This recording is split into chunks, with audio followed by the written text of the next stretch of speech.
ಒಂದು breaking news ಬರ್ತಾ ಇದೆ, ನೋಡೋಣ.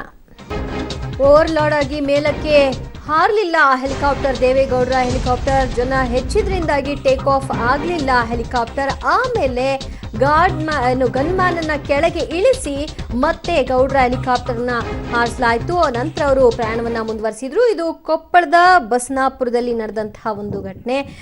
ಓವರ್ಲೋಡ್ ಇದ್ದಂತಹ ಪರಿಣಾಮವಾಗಿ ಟೇಕ್ ಆಫ್ ಆಗಲಿಲ್ಲ. ನಂತರ ಒಬ್ರು ಗನ್ಮ್ಯಾನ್ ಅನ್ನ ಕೆಳಗೆ ಇಳಿಸಿ ನಂತರ ಹೆಲಿಕಾಪ್ಟರ್ನ ಟೇಕ್ ಆಫ್ ಮಾಡಲಾಯಿತು.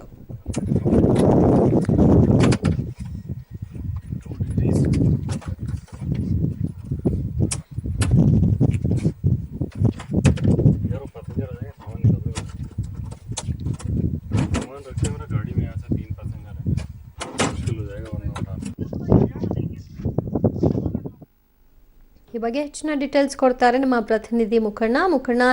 ಓವರ್ಲೋಡ್ ಆಗಿದ್ದೇ ಕಾರಣನ ಅಥವಾ ಬೇರೆ ಏನಾದ್ರೂ ರೀಸನ್ ಇತ್ತ?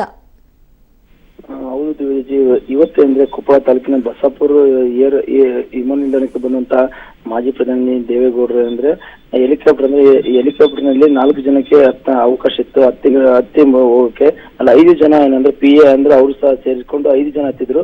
ಈ ಕಾರಣಕ್ಕಾಗಿ ಮೇಲೆ ಹೆಲಿಕಾಪ್ಟರ್ ಮೇಲೆ ಏರಿದಾಗ ತಕ್ಷಣ ಮತ್ತೆ ಪೈಲಟ್ ಕೆಳಗಿಳಿಸಿ ಮತ್ತೆ ಅವ್ರನ್ನ ಗನ್ಮ್ಯಾನ್ ಅನ್ನು ಕೆಳಗಿಳಿಸಿ ಮತ್ತೆ 4 ಜನರೇ ಸ್ವತಃ ಅಂದ್ರೆ ರಾಯಚೂರಿಗೆ ಪ್ರಯಾಣ ಬೆಳೆಸ್ತಾರೆ ಅಂತ ಹೇಳ್ಬೋದು. ಇದು ಅವ್ರನ್ನ ಸ್ವತಃ ಅವ್ರನ್ನ ಗನ್ಮ್ಯಾನ್ ಮಾಹಿತಿ ಕೇಳಿದಾಗ ಏನಂದ್ರು ಹೆಚ್ಚಿನ 5 ಜನ ಹಾಕಿದ ಕಾರಣಕ್ಕಾಗಿ ಅದು ಮೇಲೆ ಏರಕ್ಕೆ ಸಮಸ್ಯೆ ಆಗಿತ್ತು ಅಂತೇಳಿ ಯಾರು ಗನ್ಮ್ಯಾನ್ ಮಾಹಿತಿ ನೀಡಿದ್ರು ಅಂತ ಹೇಳುದು. ಒಟ್ಟಾರೆಯಾಗಿ 4 ಜನಕ್ಕೆ ಸೀಮಿತವಾಗಿದ್ದಂತೆ ಹೆಲಿಕಾಪ್ಟರ್ ನಲ್ಲಿ 5 ಜನ ಹಾಕಿದ್ದಕ್ಕಾಗಿ ಯಾವುದೇ ರೀತಿ ತೊಂದರೆ ಆಗದಂತೆ ಮತ್ತೆ ರಾಯಚೂರಿಗೆ ಪ್ರಯಾಣ ಬೆಳೆಸ್ತಾರೆ ಅಂತ ಹೇಳ್ಬೋದು. ಜೊತೆ ಬಟ್ ಕೊಪ್ಪಳಕ್ಕೆ ಬರುವಾಗ ಕೂಡ ಹಾಗೆ ಬಂದಿರ್ತಾರಲ್ವಾ? ಜೊತೆ ಬೆಂಗಳೂರಿಂದ ಏನಂದ್ರೆ ಕೊಪ್ಪಳಕ್ಕೆ ವಿಮಾನದ ಮೂಲಕ ಏನಂದ್ರೆ ಕೊಪ್ಪಳಕ್ಕೆ ಬಂದಿದ್ರು.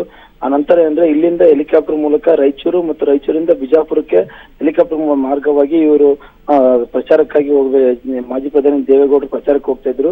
ಆದ್ರೆ 4 ಜನ ಹೆಲಿಕಾಪ್ಟರ್ ನಲ್ಲಿ ಸ್ಥಳದ ಅವಕಾಶ ಇತ್ತು. ಹೆಚ್ಚಿನ ಅಂದ್ರೆ ಓವರ್ಲೋಡ್ ಅಂದ್ರೆ 5 ಜನ ಹಾಕಿದ ಕಾರಣಕ್ಕಾಗಿ ಸಾಮರ್ಥ್ಯ ಮೀರಿ ಹಾಕಿದ ಕಾರಣಕ್ಕಾಗಿ ಹೆಲಿಕಾಪ್ಟರ್ ಮೇಲೇರಲು ವಿಳಂಬ ಆಯಿತು. ನಂತರ ಮತ್ತೆ ಗನ್ಮ್ಯಾನ್ ಮತ್ತೆ ಹೆಲಿಕಾಪ್ಟರ್ ಕೆಳಗಿಳಿಸಿ ನಂತರ ಮತ್ತೆ ರಾಯಚೂರಿಗೆ ಪ್ರಯಾಣ ಬೆಳೆಸಿದ್ರು ಅಂತ ಹೇಳ್ಬೋದು ಮಾಜಿ ಪ್ರಧಾನಿ ದೇವೇಗೌಡರು. ಥ್ಯಾಂಕ್ ಯು ಮುಖಣ್ಣ ನಿಮ್ಮೆಲ್ಲ ಮಾಹಿತಿಗೆ. ಕೊಪ್ಪಳದ ಬಸನಾಪುರದಲ್ಲಿ ಹೆಲಿಕಾಪ್ಟರ್ ಟೇಕ್ ಆಫ್ ಆಗಲಿಲ್ಲ. ದೇವೇಗೌಡರು ಇಲ್ಲಿಂದ ರಾಯಚೂರಿಗೆ ಹೋಗಬೇಕಿತ್ತು, ಆದರೆ ಟೇಕ್ ಆಫ್ ಆಗಲಿಲ್ಲ. ಕಾರಣ ಏನು ಅಂತಂದರೆ 5 ಜನರು ಕೂಡ ಹೆಲಿಕಾಪ್ಟರ್ ಕೂರಲಿಕ್ಕೆ ಸಾಧ್ಯವಿರಲಿಲ್ಲ. ಕೇವಲ 4 ಜನರು ಮಾತ್ರ ಹೋಗ್ಬೋದಿತ್ತು. ಗನ್ಮ್ಯಾನ್ ಸೇರಿಸಿದಂತೆ 5 ಜನ ಇದ್ದರು. ಹೀಗಾಗಿ ಟೇಕ್ ಆಫ್ ಆಗಲಿಲ್ಲ. ನಂತರ ಹೆಲಿಕಾಪ್ಟರ್ನ ಕೆಳಗಿಳಿಸಿ ಮತ್ತೆ ಗನ್ಮ್ಯಾನ್ ಒಬ್ಬರನ್ನ ಕೆಳಗಿಳಿಸಿದ ಬಳಿಕ ಟೇಕ್ ಆಫ್ ಆಯಿತು. ನಂತರ ರಾಯಚೂರಿಗೆ ಪ್ರಯಾಣವನ್ನು ಮುಂದುವರಿಸಿದ್ರು ಅನ್ನುವಂತಹ ಮಾಹಿತಿಯನ್ನು ಕೊಡ್ತಾ ಇದ್ದಾರೆ.